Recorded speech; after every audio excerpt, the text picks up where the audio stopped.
Welcome to the Cozy Storytime, your peaceful space to unwind and relax.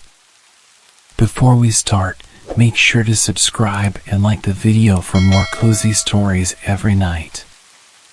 Close your eyes and let the world around you fade into silence. Feel the gentle rhythm of your breath, the soft weight of sleep beginning to settle in, and drift with me into a time before time. Before the sun rose, before the stars were placed in the sky, before the earth had formed, there was only darkness. A vast, endless ocean of silence. And from this silence, from this emptiness, something stirred. A single presence, ancient, powerful, eternal. Atom, the first God, the bringer of creation. Tonight, let me take you on a journey to the very beginning, where the gods shaped the world, where love defied death, where chaos and order waged a battle as old as existence itself. This is the story of Adam, of Osiris, of Isis, and of the war that would decide the fate of the world. Breathe deeply, and let the story begin. Before time began, before the sun rose, before the stars twinkled in the sky, there was only none, the primordial, endless ocean of darkness and disorder. It was a vast, boundless abyss, stretching in all directions without limit, without form, without life. There was no earth to stand upon, no air to breathe, no sky to gaze upon, only the formless, churning void of none. It was neither warm nor cold, neither bright nor dark, it simply was, an eternal sea of nothingness that held no distinction between what could be and what could not. It was silence, infinite and unyielding, swallowing any concept of sound before it could even exist. In this eternal expanse, time did not yet flow. There was no beginning, no end, only an endless present, where the restless waters of chaos ebbed and flowed without purpose. The weight of absolute nothingness pressed upon itself, shifting, swirling, yet remaining unchanged. It had existed forever, and it would continue to exist, undisturbed, without need, without desire. It was the great void from which all things could come, yet nothing had yet dared to emerge. But within this sea of disorder, there lay potential. Hidden beneath its ceaseless, undisturbed tides was the possibility of creation, the unseen whisper of something yearning to be. Though no light pierced its depths, though no voice broke its silence, though no thought had ever been formed, none contained within it everything that ever could be. The void was not empty, not truly, it simply had not yet awoken. Then, something stirred. It was not a movement of the waters, nor was it a sound. It was a thought, the first thought. A presence. A being. A will. It was unlike anything that had ever existed before, because before this moment, there had been nothing at all. It was something new. It was something different. It was Adam. Adam did not arise from anything else, for there was nothing from which he could be born. He simply was, appearing by his own force of will, by his own undeniable existence. He was alone, yet he was everything. He had no mother, no father, no beginning, only himself, self-created, self-formed, self-sustaining. He was the first, the only, the bringer of light into the abyss. His presence alone shattered the perfect silence of none, though there were still no ears to hear it. For a time, Adam simply existed. He floated upon the boundless waters of chaos, feeling their endless weight pressing upon him. But he did not sink, nor did he let them swallow him. He rose above them, the first thing to ever do so. And as he gazed upon the formless void around him, he understood something no being had ever known before. He was alone. There was nothing else but him, no land to rest upon, no stars to light his way, no sky to stretch above his head. He was a lone presence in an infinite sea, without companion, without direction, without destiny. He was everything, yet he was alone. And for the first time, he felt something entirely new, desire. Adam desired something more than himself. He desired creation. He could not explain how he knew what creation was, for nothing had ever been created before. But the thought of it burned inside him, a fire that had never existed but now could never be extinguished. He longed for something beyond himself, something to exist beside him, something that was not just the endless, unchanging waters of none. So Adam reached deep within himself, for there was nothing else to reach into, and he summoned forth the power of existence itself. He willed creation into being, forging something from nothing, pulling order from chaos. But what could he create when there was no material from which to build? He looked upon the waters of none, the great ocean that surrounded him. They had no form, no substance beyond their endless motion. But Adam knew that everything must come from somewhere, and if there was nothing else to use, then he would use himself. And so, from within his own being, he took the first breath. It was the first movement that was neither part of none nor part of the chaos. It was something entirely new, something that had never existed before. He exhaled, and in that breath, the essence of creation stirred. From his very lungs, from his own flesh and soul, he prepared to give birth to the world. But he knew that he could not shape everything at once. The void was too vast, too empty, too resistant to form. He could not create the stars, the earth, the sky, and all life in a single act. Creation would have to come in stages, unfolding like a great cosmic story, one chapter at a time. And so, he prepared to bring forth the first of his children, beings who would help him shape the world, beings who would bring balance to the endless void. Yet even as he took his next breath, even as he felt the power of creation building within him, none resisted. The primordial chaos did not wish to be shaped. It did not wish to be given form. It had existed forever in its formlessness, and it sought to pull Adam back into its depths, to drown his light, to return him to the nothingness from which he had arisen. The waters rose higher, swirling around him, seeking to consume him. Darkness loomed, and for a moment, Adam felt the crushing weight of nothingness trying to reclaim him. But he refused. He had come into existence of his own will, and he would not let himself be erased. He pushed against the chaos, against the void, against the formless tides of none. He rose above them once more, and with all the strength of his will, he spoke the first words ever spoken. I am. And with those words, the chaos trembled. The void recoiled. The formless darkness, which had never known a voice before, shrank back at the power of sound. Adam had done something unthinkable. He had defined himself.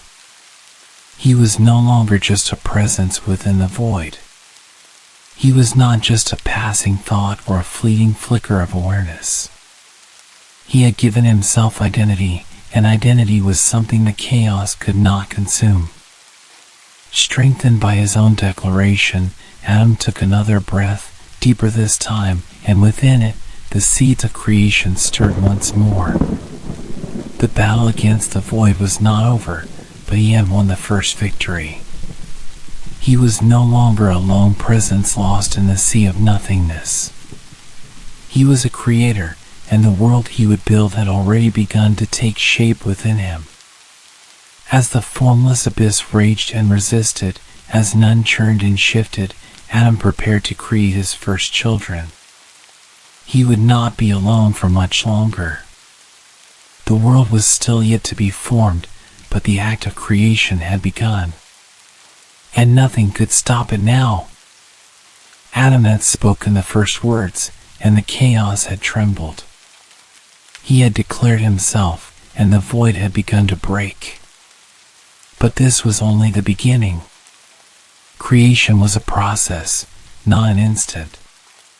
Adam knew that he could not shape the world alone. He needed balance, something beyond himself, forces that would bring harmony to the chaos and assist him in forming the world. He drifted above the dark waters of none, his mind stirring with thought. The nothingness pressed upon him, vast and unrelenting, but it no longer held the power it once did. He had claimed existence for himself, and now he would bring forth others to share in it. He reached within his own being, for there was still nothing else from which to create, and he gathered the power of life within him. But how would he bring forth new existence? There were no patterns to follow, no guides to instruct him. He was the first, and therefore he must invent the process of creation himself. And so, Adam breathed. With the great force of his will, he exhaled deeply, releasing a part of himself into the void. This was no ordinary breath, it was the breath of creation itself, carrying the divine spark of existence within it. From this breath, the air began to take form. No longer was the world only a suffocating sea of dark water. Now, there was something that moved, something that filled space, something that gave separation between above and below. And from this breath, the first of his children was born. Shu, the god of air, emerged from the exhalation of Adam, taking shape before his father's eyes. He was light and weightless, yet vast in his presence, stretching out to fill the nothingness with the first whisper of wind.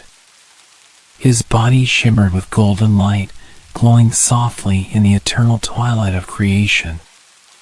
His presence brought clarity, a distinction between what was solid and what was empty, between what was below and what was above. He was the breath of existence itself, the first force of balance in a world that had known only chaos. Adam looked upon his son and saw that he was good. But he knew that balance required more than just air. Air alone could not shape the world. It needed something to interact with, something to carry, something to nourish. The world could not be complete with just the emptiness of the sky. And so, Adam reached within himself once more. This time, he drew forth the waters of life, not the endless, formless sea of none, but something new, something purposeful, something sustaining. He let his essence flow from him, and from this act of divine will, his second child was born. Tefnut, the goddess of moisture and order, emerged from the essence of her father, her form glistening with divine dew.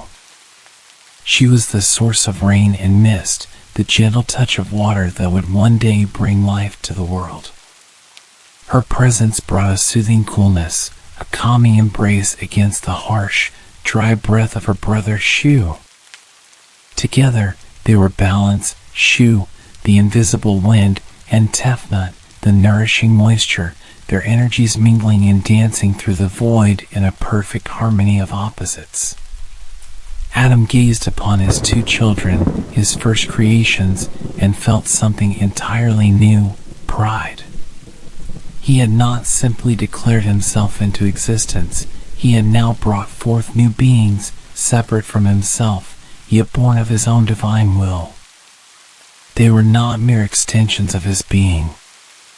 They were alive, with their own thoughts, their own presence, their own purpose. For the first time, the vast silence of the void was broken by voices that were not his own. Shu and Tefnut spoke, their words swirling through the air like the first whispers of a coming storm. They called to one another, laughed with one another, and in doing so, they brought another new thing into existence, sound. The darkness was no longer silent. Adam watched his children with growing satisfaction. Their presence changed the very fabric of reality. Before, the chaos had been a single, undisturbed entity, vast and unknowable. Now, there was movement. There was interaction. There was duality, air and moisture, breath and water, lightness and weight. Creation had begun not just in form, but in concept. But with creation came something that Adam had not expected. For the first time, he felt weakness. He had given of himself twice, had split his essence to form Shu and Tefnut. He had drawn deeply from his own power, and in doing so, he had lessened himself. He was still mighty, still the great creator, but he now understood that there was a cost to bringing forth life. It was not a simple act, it was a sacrifice. Adam stumbled, his form flickering like a dying flame. Shu and Tefnut saw this and rushed to him, their hands reaching out, their voices filled with concern. But Adam did not falter. He steadied himself and looked upon his children with a newfound wisdom. Creation demanded giving. He had not realized it before, but now he understood.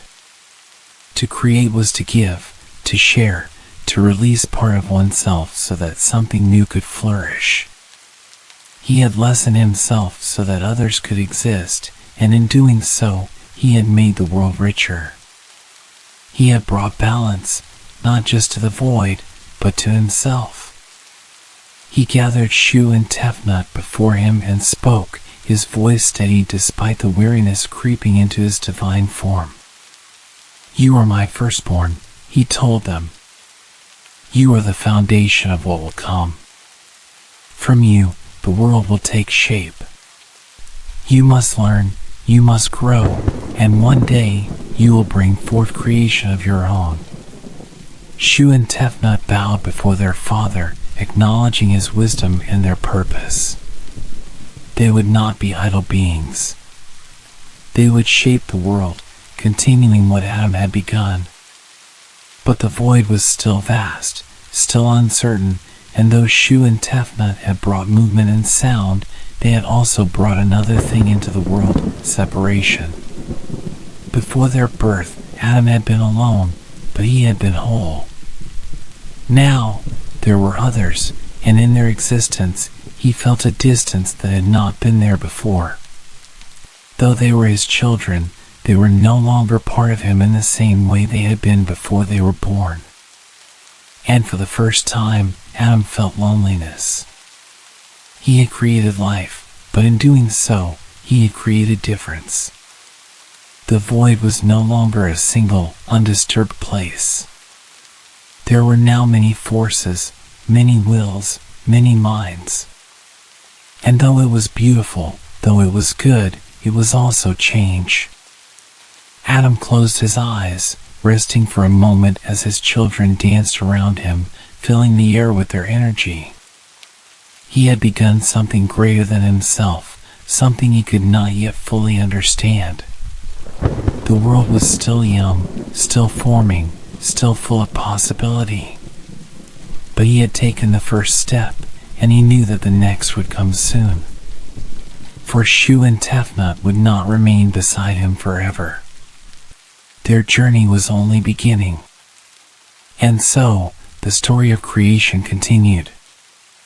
The world was still young, still barely formed, but it was no longer a place of absolute nothingness. Adam had created his first children, Shu and Tefnut, and their existence had brought change. No longer was there only the dark, endless waters of none. Now, the air moved through the void, carried by Shu's breath, and moisture formed in the emptiness, brought forth by Tefnut's essence. Adam watched them with pride. They played and danced through the young cosmos, their laughter filling the once silent void. Shoes swirled through the darkness, creating currents of wind where before there had been none. Tefnut spun alongside him, her essence condensing into the first droplets of mist. Their presence shaped the very nature of existence. They were the first balance, the first contrast. Shu was light and intangible, Tefnut was fluid and ever-shifting, yet together they were harmony. For a time, Adam felt content. His loneliness had faded, replaced by the joy of watching his children shape the universe in ways even he had not expected. He had brought them forth so that he would not be alone, and now they gave him purpose.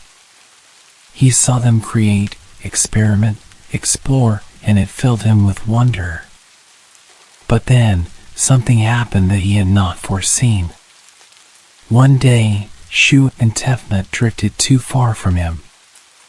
The young world was vast, and though Adam had given form to his children, much of existence was still a swirling, formless void. There was no land, no sky, no guiding stars. The chaos of none still lurked at the edges of all things, waiting, endless and unshaped. Shu and Tefnut, filled with the curiosity of newly created beings, strayed further and further into the unknown. They had never been apart from their father before, but they were young and eager. They wished to discover the extent of their power, to see what lay beyond the place of their birth. And so, without realizing the danger, they ventured deeper and deeper into the unformed chaos. At first, Adam did not notice their absence. He had never known loss before. How could he? He had always been alone before they existed. He had never needed to worry about the presence of others, because there had never been others to lose. But soon, the void around him became eerily silent. The air did not move. The moisture in the cosmos seemed to grow still. The voices of his children, which had once filled the space around him, were gone. Adam called out, "Shu! Tefnut!" No answer.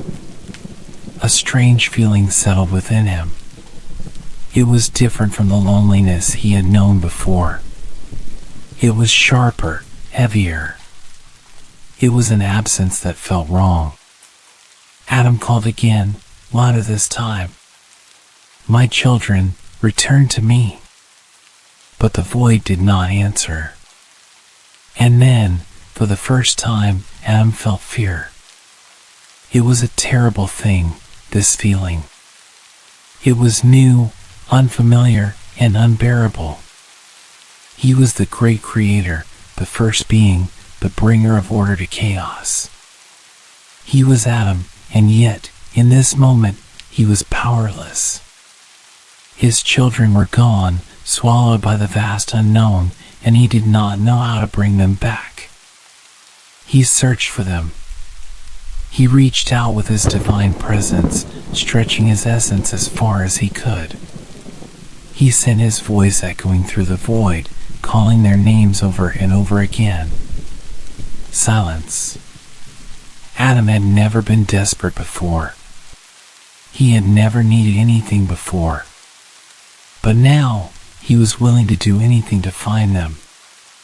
And so, in his desperation, he created something new. Adam reached into himself once more, pulling forth his very essence, shaping it not into a child this time, but into something different, something that could see beyond what his own eyes could see.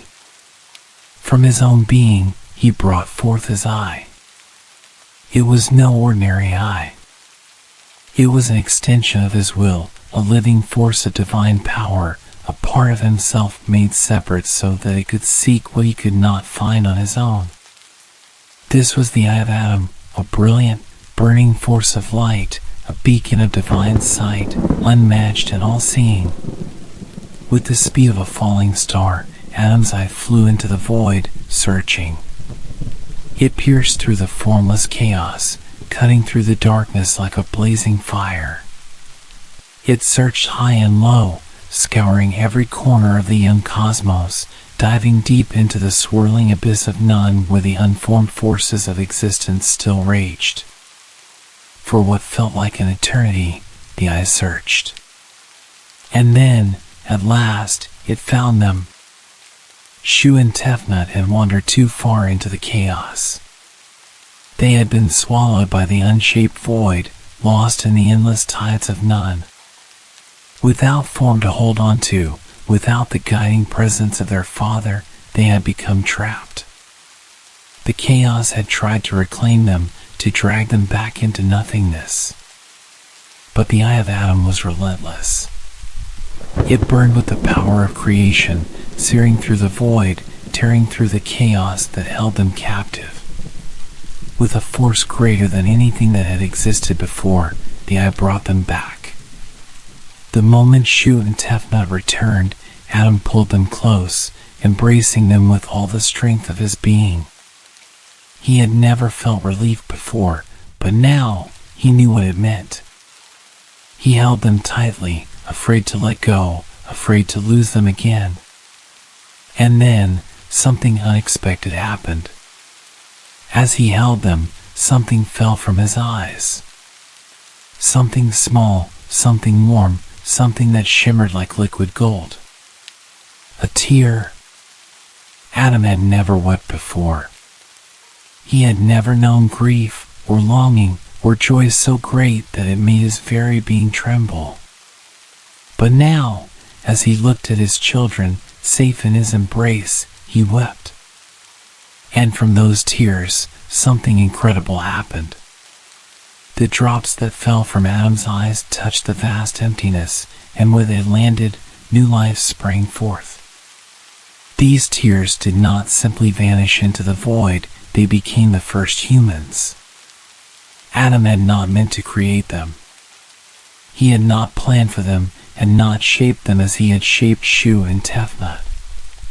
But they had come forth nonetheless, born not from divine will, but from divine feeling. They were different from the gods, they were not as powerful, not as eternal, but they carried within them a spark of something new. For the first time, Adam saw beings that were not gods, not forces of nature, but something in between.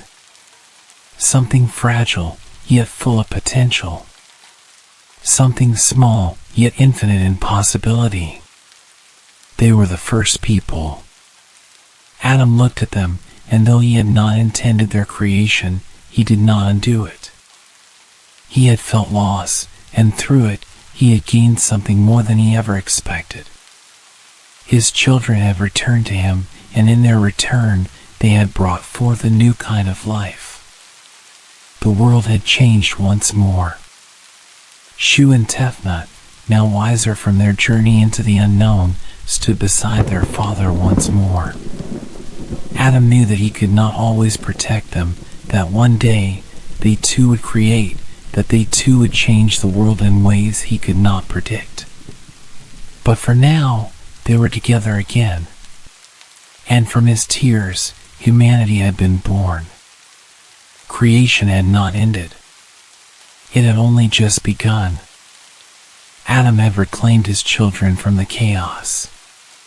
Shu and Tefnut had returned to him, safe and whole, and from his tears, the first humans had emerged. But the world was still incomplete. Though there was now air, moisture, and life, there was still no true structure. The cosmos remained a vast and shifting place, undefined, unformed. The waters of none still loomed at the edges of all things, waiting for a moment to reclaim existence. Adam knew that creation could not remain in this uncertain state forever. It needed shape, boundaries, and a foundation upon which all things could stand. Shu and Tefnut had brought balance to the forces of air and moisture, but now a new step in the process of creation was needed. And so, from the union of Shu and Tefnut, two more divine beings came into existence, Geb, the god of the earth, and Nut, the goddess of the sky. At first, Geb and Nut were inseparable. They emerged together, locked in an eternal embrace, their forms entwined as one. Geb, the earth, was solid, vast, and powerful, his body forming the first land, rough and unmoving. Nut, the sky, was graceful and endless, stretching over him, her body arching above in a celestial curve. They clung to one another, wrapped in their love, unwilling to part. And so, the world remained in darkness. There was no space between them, no air, no light. The sky and earth were one, pressing against each other so tightly that nothing else could exist between them. There was no room for life, no place for the humans Adam had unknowingly created. The world was suffocating under their embrace, unable to breathe, unable to grow. Adam saw this and realized that though love had bound them together, it was hindering creation. He had to act. The world needed space, needed balance, and for that to happen, Geb and Nut had to be separated. But the separation of the sky and earth was not a simple thing. Geb and Nut did not wish to part. They held on to one another with all their strength, their love and unbreakable force. The bond between them was the first love in existence, a connection deeper than words, stronger than the winds that Shu controlled. Adam, filled with wisdom and understanding, did not wish to cause them pain. But he knew that for the world to be complete, he had no choice. And so, he turned to his firstborn son. Shu, my child, you are the god of air, the one who gives breath to the world.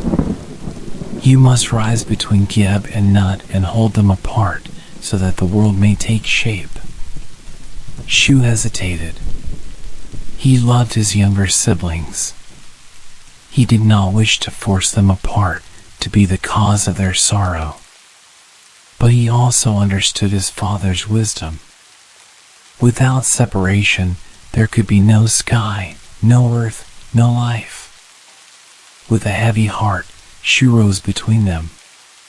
Geb and Nut cried out, resisting with all their might. They clung to each other, refusing to be parted. The sky trembled, the earth rumbled, and the winds howled as they struggled to remain together. But Shu was strong. He pushed, using all the power of the air, all the force of the wind, and with a mighty effort, he lifted Nut upward. The separation was agonizing. Geb roared in sorrow, his body shaking, creating the first mountains and valleys. Nut wept as she was pulled away, her cries forming the first echoes across the empty sky. Their grief was immense, for they had never known a moment apart. But the world changed. For the first time, there was space. There was air between the heavens and the land, room for life to move, to breathe, to grow. Light poured into the space that had been created, illuminating the world in ways that had never been seen before. The sky stretched out, vast and endless, forming the first celestial dome above.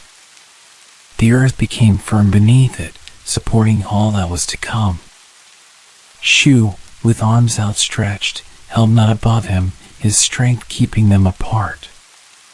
He would forever be the pillar between the sky and the earth, the force that maintained balance in the world.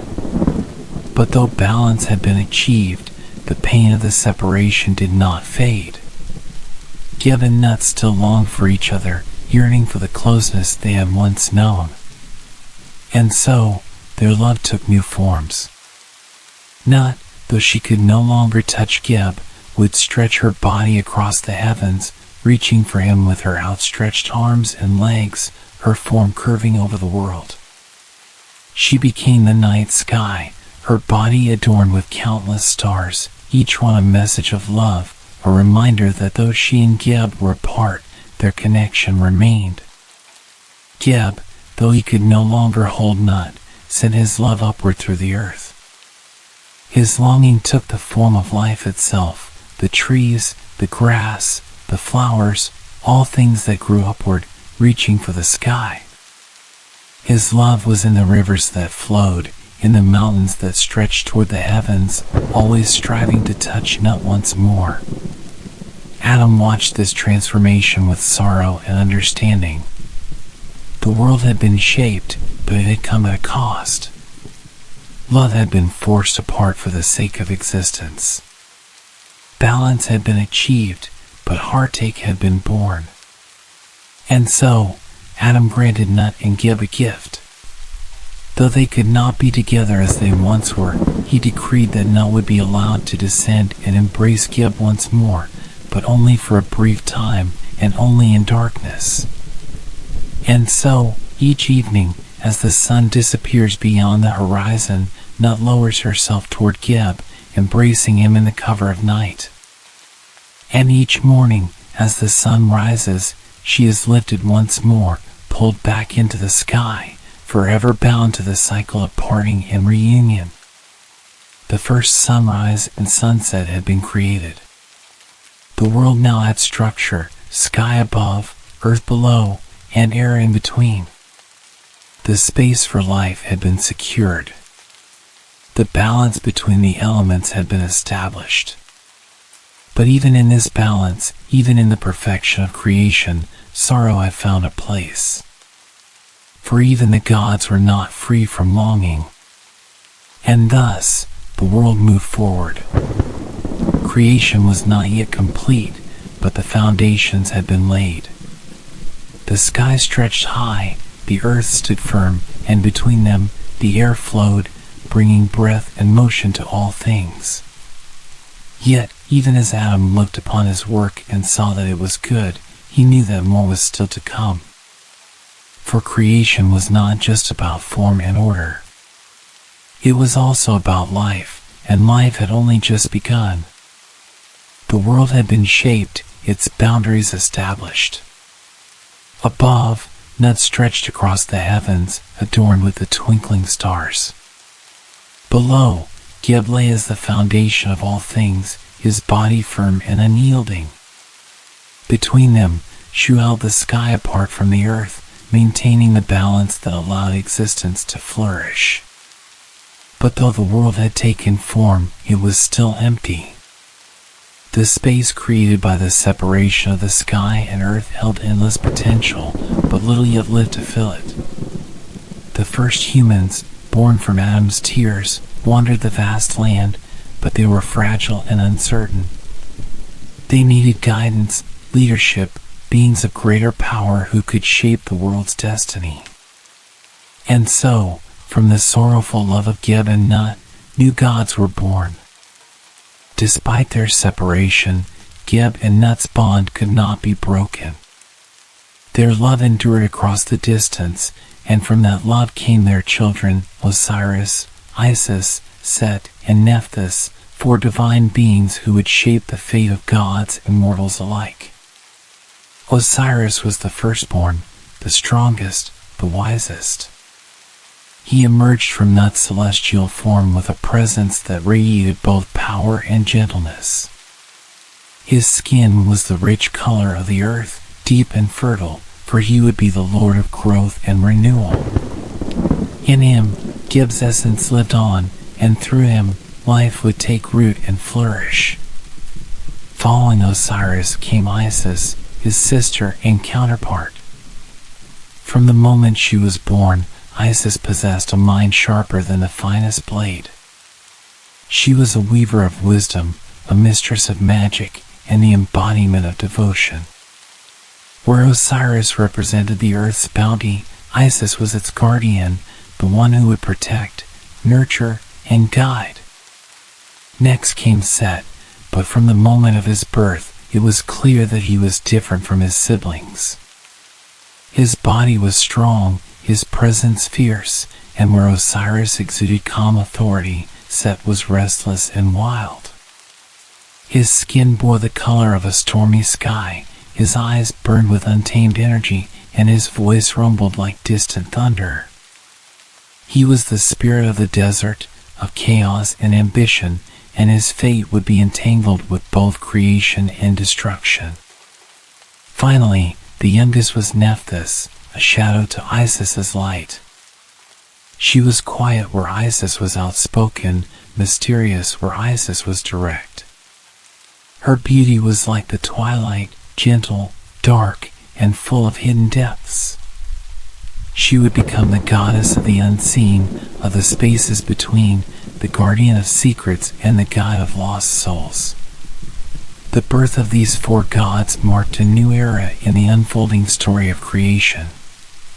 Though they had come from the love of Geb and Nut, they had been born apart, brought into the world while their parents remained forever separated.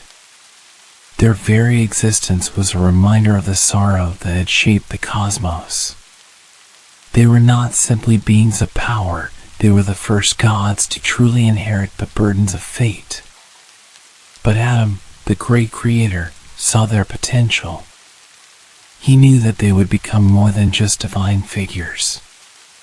They would be rulers, guardians, and forces that shaped both gods and mortals alike. Thus, he called them before him. You were born of love, yet separated by fate. The world is still young, and it needs guidance. You, my grandchildren, shall take your places as the keepers of balance. You shall govern, protect, and bring order to this land. And so, he bestowed upon them their roles in creation. To Osiris, he gave the earth's bounty. You shall be the king, the bringer of life, the one who ensures that all things grow. Under your rule, the land shall flourish. To Isis, he gave wisdom and magic. You shall be the protector, the mother of all things, the one who guides both gods and mortals with knowledge and love. To Set, he gave the storms and the desert. You shall be the tester of strength, the bringer of challenge. In you lies the power of chaos and change, both destruction and renewal. To Nephthys, he gave the mysteries of the unseen. You shall be the keeper of the lost, the watcher of the night, the one who guards the border between life and death. Thus, their destinies were set into motion. At first, there was harmony. Osiris embraced his role with grace. He looked upon the barren world and, with each step he took, life followed. Greenery spread from the soil, rivers flowed with newfound abundance, and the first civilizations began to form under his guidance. He became the first king, not only of the gods, but of the mortal world.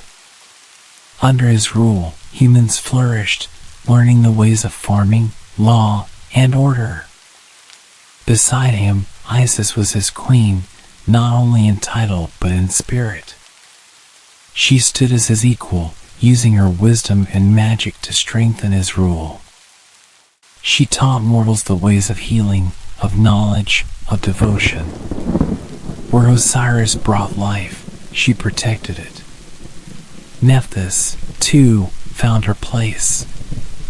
Though often unseen, she became the silent guardian of those who wandered alone. She watched over the lost, the forgotten, the ones who had no place in the world. Though she was not as celebrated as her siblings, she played a role just as vital, for in the balance of existence, even the shadows have their purpose. But Set was different. From the moment he was born, he felt out of place. Osiris had the land, Isis had wisdom, Nephthys had the unseen. But what did Set have? The desert, the storms, the chaos. He looked upon the land that Osiris ruled and saw its lushness, its beauty. He looked upon Isis and saw her intelligence, her grace. Even Nephthys, in her quiet way, had a role in the grand design. But Set? He was given desolation.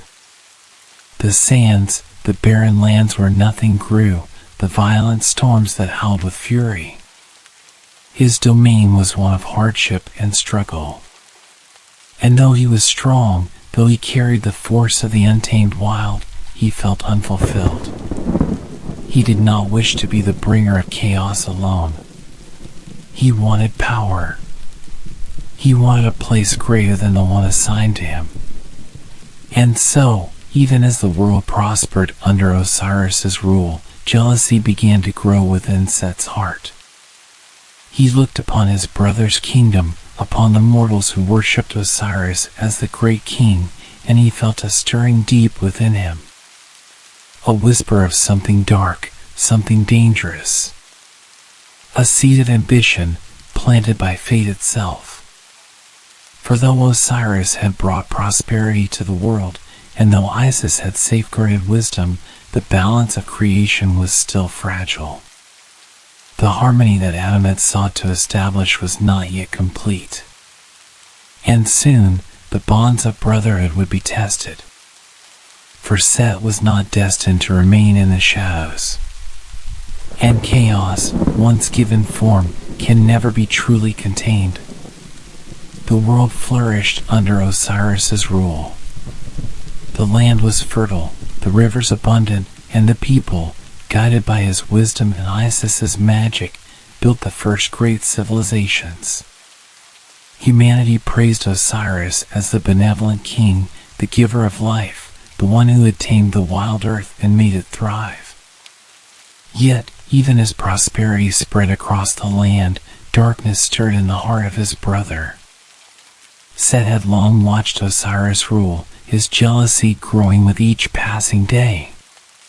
He wandered the barren desert that had been given to him and saw nothing but endless sand. He watched as mortals bowed before Osiris, offering him gifts, thanking him for their harvests, calling him the Lord of all things green and good. But when they spoke of Set, it was always in whispers, always with fear. He was the god of storms, of chaos, of destruction, the unwanted force, the necessary evil. It was not enough. Set did not wish to be feared.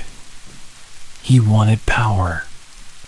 He wanted the world to recognize him, to bow before him as they did Osiris. He wanted to rule. And so, he began to plot. The gathering of allies. Set knew that he could not overthrow Osiris alone. His brother was beloved, wise, and strong. But Set was cunning. He did not need to challenge Osiris directly, not yet. First, he sought allies. There were gods who, though they did not despise Osiris, felt overlooked. Gods of the wilderness, of forgotten places, of things that lurked in the shadows. There were those who had grown tired of Osiris's gentle rule, who believed strength, true, unrelenting strength, was what the world needed. Set whispered to them. Osiris is weak, he told them. He rules with kindness, but kindness alone cannot command the world. What happens when the people grow complacent? What happens when they no longer fear the gods? It is time for a new ruler, one who understands the power of dominance, of control. And so, slowly, he gathered a following. There were those who resisted, those who remained loyal to Osiris. Isis, wise and ever watchful, sensed the shift in the air. She saw how Set moved in the shadows, how he spoke in hushed tones, how his eyes gleamed with something more than mere ambition. She warned Osiris.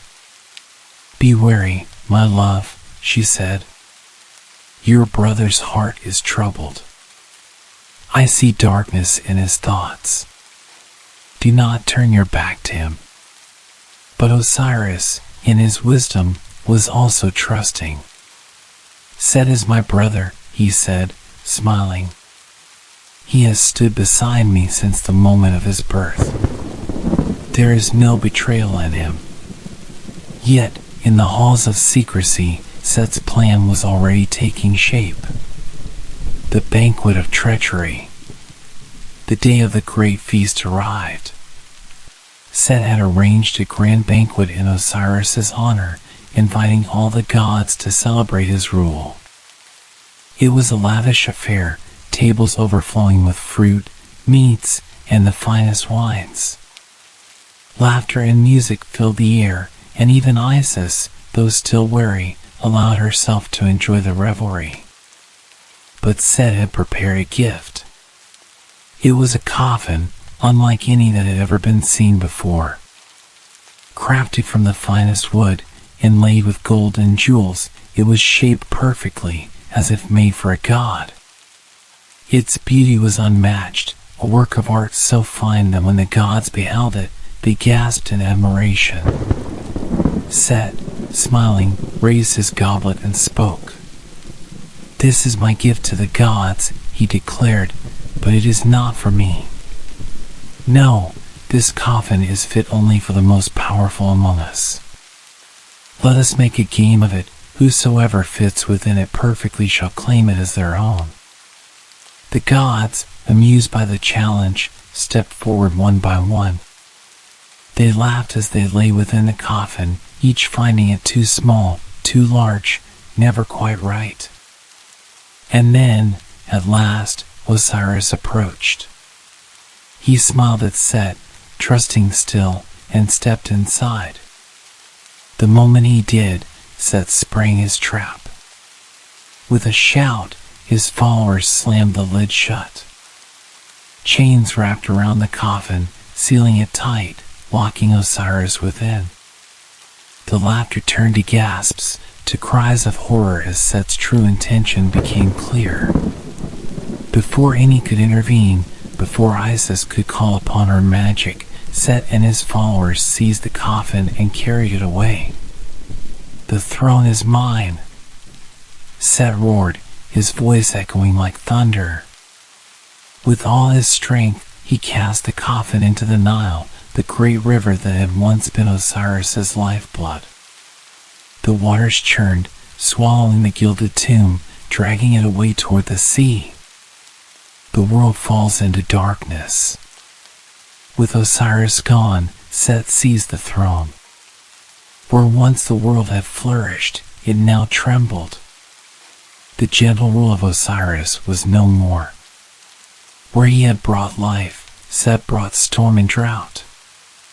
The rivers, once kind, now overflowed in violent floods or dried into barren beds. The people, once joyful, now cowered in fear. Isis, heartbroken but not broken, fled into hiding.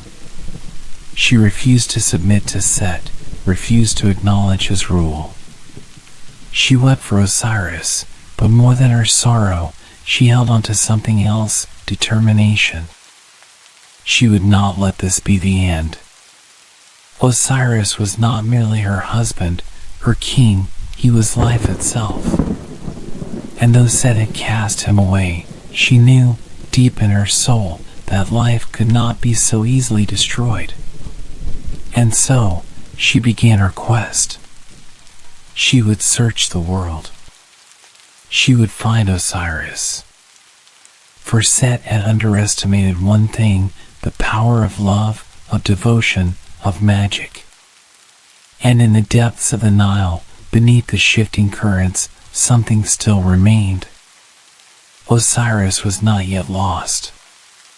The world had changed. Set sat upon the throne, ruling not with wisdom but with force. The lands that had once flourished under Osiris's guidance now trembled under the weight of his brother's fury. The gentle rains that had nurtured the fields turned into storms, and where once the people had looked upon the gods with reverence, now they cowered in fear.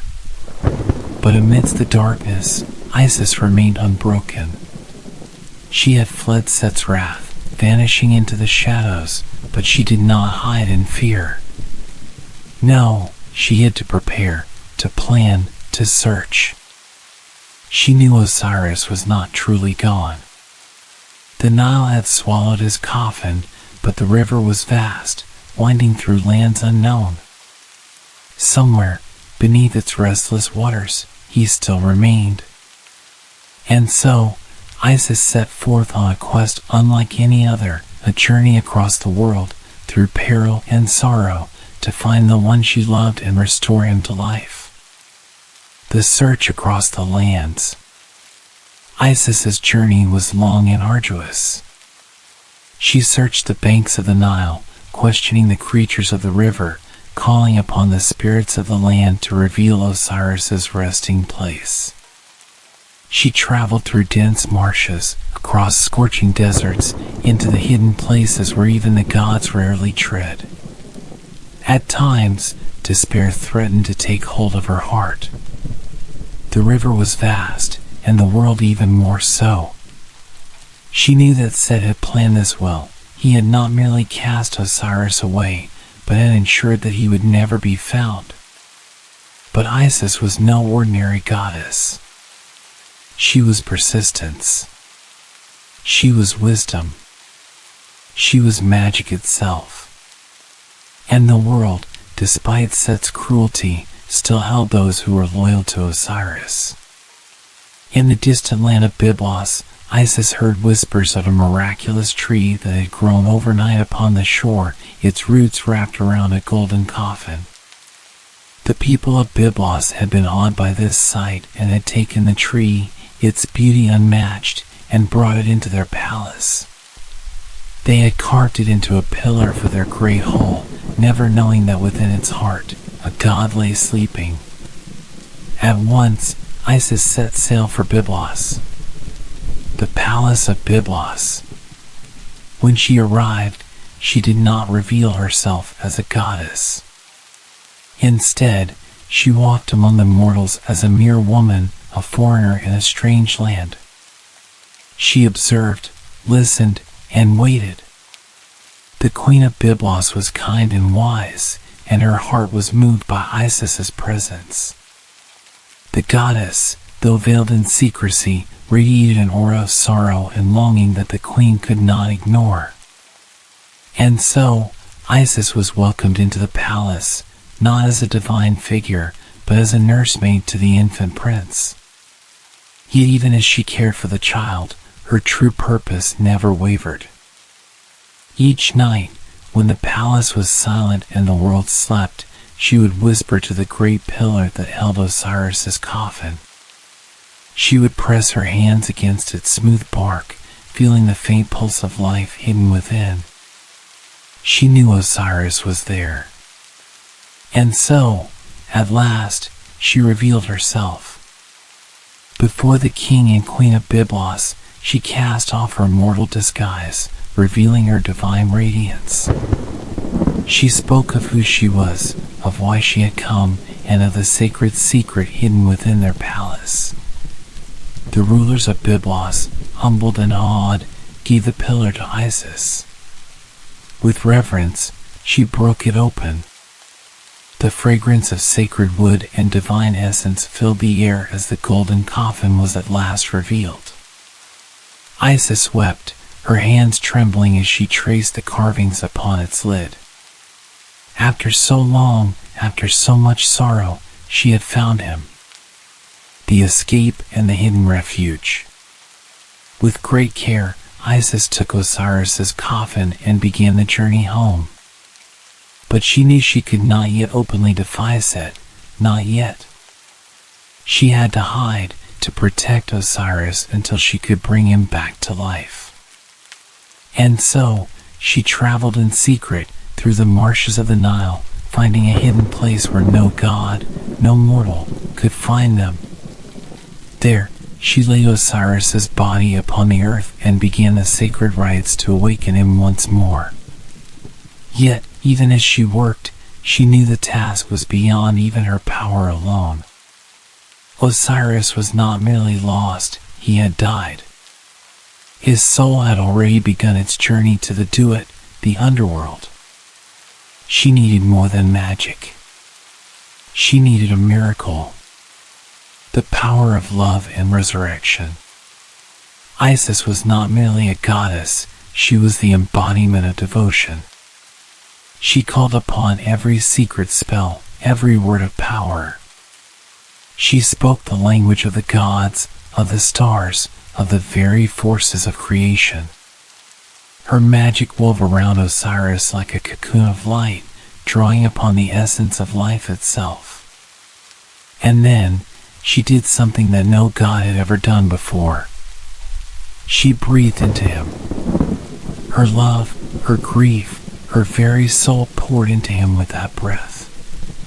She did not merely call him back, she gave herself to him. And slowly, his eyes opened. Osiris breathed once more. His spirit, which had already drifted to the underworld, was called back. He was not as he had been before, he was weaker, his form fading, for death had already taken hold of him. But for a time, for a brief and sacred moment, he lived again. And in that moment, their love burned brighter than ever. From their union, a child was conceived, a son who would one day rise to challenge Set and restore balance to the world. A son named Horus. The final tragedy. But joy was fleeting. Though Isis had performed the impossible, though Osiris had been brought back, death had already claimed him. He was no longer of the mortal world, no longer a ruler of the living. He could not stay. Even as Isis clung to him, Osiris knew his fate. "I cannot remain, my love," he whispered, his voice like the wind through the reeds. "The world of the living is no longer mine. But I shall not vanish. There is a place for me still." And so, Osiris made his final journey to the Duat, the underworld. But he did not go as a lost soul. No, he went as a king. For even in death, Osiris would rule. He would become the lord of the underworld, the judge of souls, the keeper of the dead. And though he would never again walk among the living, he would forever be the guiding light for those who had passed beyond the veil. Isis, heartbroken yet resolute, watched him fade from her sight. But she was not defeated.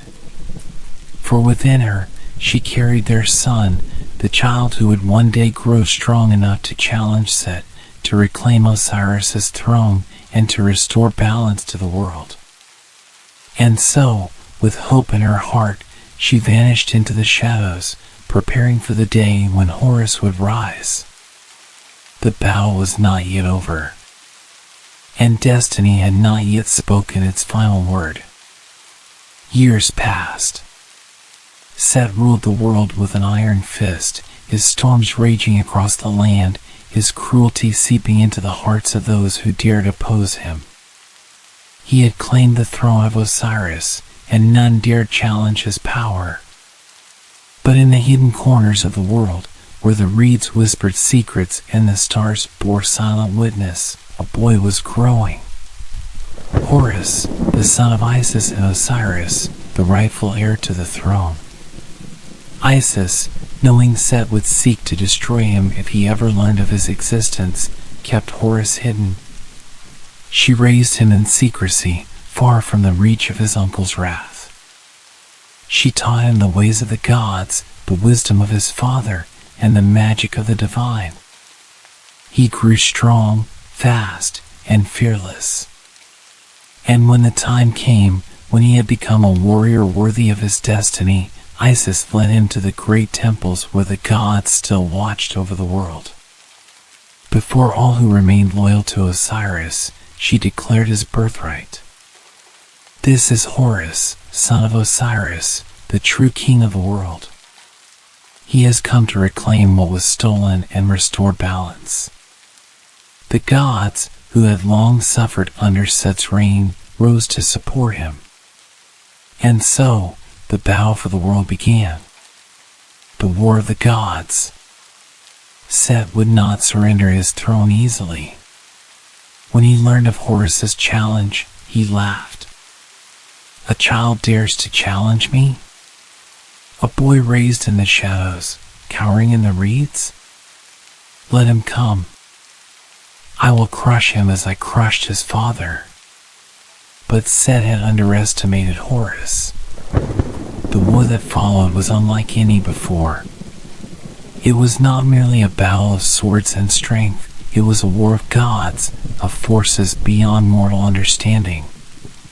Horus, with the power of the heavens in his veins, fought with the fury of righteousness.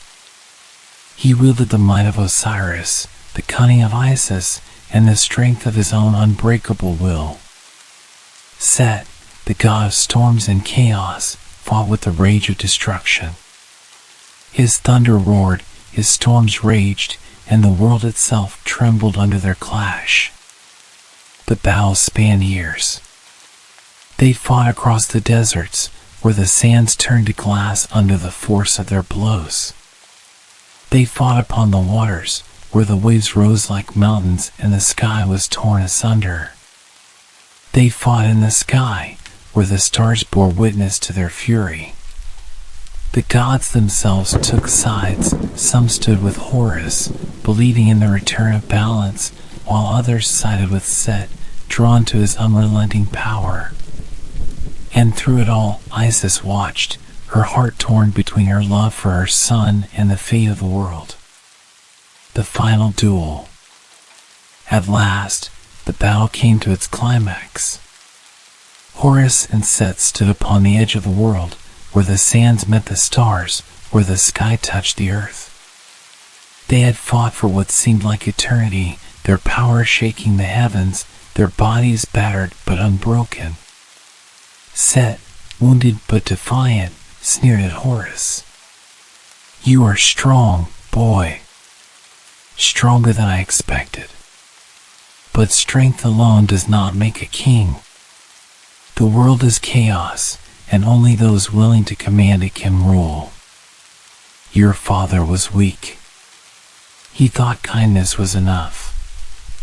I taught him otherwise, and I will teach you the same." Horus, breathing hard, lifted his weapon. "You are wrong, uncle. The world is not yours to command. It belongs to all, and I will not let your darkness consume it." With those words, he struck. His blade, shining with the light of the gods, met Set's darkness. The impact shattered the sky. The gods watching from above gasped as Set fell, his power broken, his strength failing. He had fought for so long, had ruled with fear and fury, but in the end, he was alone. And the world had chosen. Horus stood victorious. The judgment of the gods. With Set defeated, the gods gathered. The great tribunal of the divine, led by Ra himself, decided his fate. Some called for his destruction. He has brought only suffering. He must be unmade. Others hesitated. He is chaos, yes, but chaos has a place in the world. Without it, there can be no order. At last, Horus spoke. "I will not rule as my uncle did.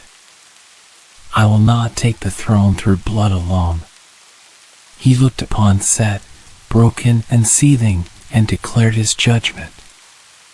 "You shall not die, but you will never rule again. You are banished to the deserts, to wander as you always have, to rage against the emptiness you created. But you will live, for chaos is part of existence, and even darkness has its purpose." And so, Set was cast out. He was no longer a king, no longer a ruler. He became the god of the wilderness, of storms that raged in the distant lands, of destruction that never found a home. The restoration of balance. At last, the throne of Osiris was restored. Horus ascended as the rightful king, bringing peace where there had been war, order where there had been chaos. The land flourished once more. The rivers flowed as they had in the days of Osiris. The people, free from fear, built great temples in honor of their new king. And deep in the underworld, Osiris watched, his soul at peace. He had passed beyond the world of the living, but he had not truly left. As the Lord of the Duat, he guided the souls of the dead, ensuring that balance remained not only in life, but beyond. Isis, her quest fulfilled, stood beside her son, knowing that she had done what she had set out to do. She had defied death, defied fate, and won. And the world, at last, was whole again. The legacy of the gods. But the story did not end there. For the cycle would continue. There would always be light, and there would always be shadow. There would always be order, and there would always be chaos. Horus had won the throne, but he knew that balance was not something won once, it was something that must be fought for, again and again, for as long as the world endured. And so, the gods watched over creation. Osiris ruled the underworld. Horus ruled the living world. Set, cast into exile, raged in the deserts. And Isis, the goddess who had defied all, remained the eternal protector, the weaver of fate, the mother of kings. And thus, the world moved forward, as it always had, as it always would. For this was the way of things. And this was how the world was made whole. And so, balance was restored. The sun rose once more, casting its golden light upon the world. The rivers flowed, the stars watched from above, and the gods returned to their rightful places. Chaos had raged, but it had not won. Order had wavered, but it had not fallen. The world breathed again. Osiris ruled the Duat, guiding lost souls into eternity. Horus sat upon the throne, bringing peace where there was once war. Set, cast into exile, raged in the endless deserts, forever a shadow on the horizon. And Isis, the weaver of fate, remained eternal, a guardian of the unseen, a mother to the world. But the story does not end here. It never truly ends. For balance is not something one wants, but something that must always be kept, always be guarded. Light and shadow, chaos and order, one cannot exist without the other. And so, the cycle continues, as it always has, and as it always will. Now, close your eyes. Let the weight of the story settle deep within you. Feel the quiet hum of the universe, the gentle pulse of existence. The world is at peace, and so are you. Rest now. Sleep. And when you wake, the sun will rise again. Good night.